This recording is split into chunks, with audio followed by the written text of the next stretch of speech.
Just 3 months ago, lawmakers approved reforms for the Department of Children and Families, but that same agency continues to stay in the headlines. So the question is, how are lawmakers reacting? Our colleague, NBC Connecticut political reporter Mike Savino, is in studio. Mike, do they feel that this law was enough here?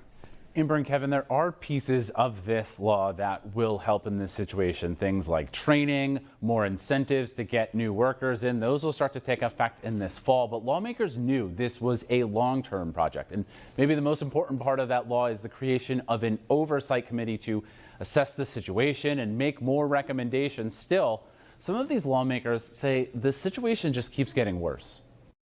I think it calls into question, what is DCF doing? Lawmakers just pushed through changes at the Department of Children and Families this past spring, and yet those same lawmakers say they're growing increasingly frustrated with an agency that can't stay out of the headlines. Understaffing issues, overwork issues, issues of transparency, and they just never seem to end. Workers at the Solnit Youth Psychiatric Facility in Middletown say they've been hurt on the job because of low staffing.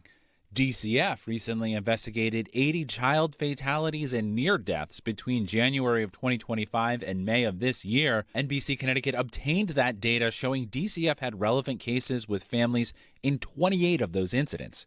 And lawyers for DCF are trying to fight the release of documents related to the Waterbury man S.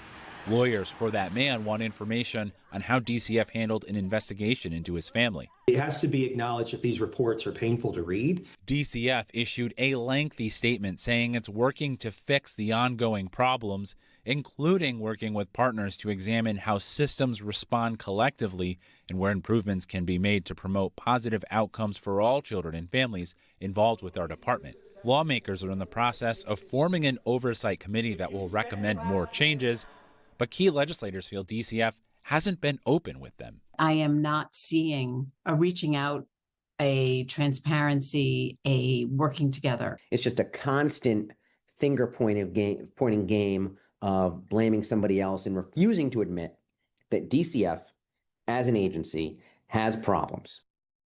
Now, that oversight committee is scheduled to hold its first meeting in October. That means it likely won't have any major proposals before the legislature returns in January. Still, this law has other measures that could help. For example, a soon-to-be-released dashboard that is supposed to give more transparency about how DCF is performing in real time.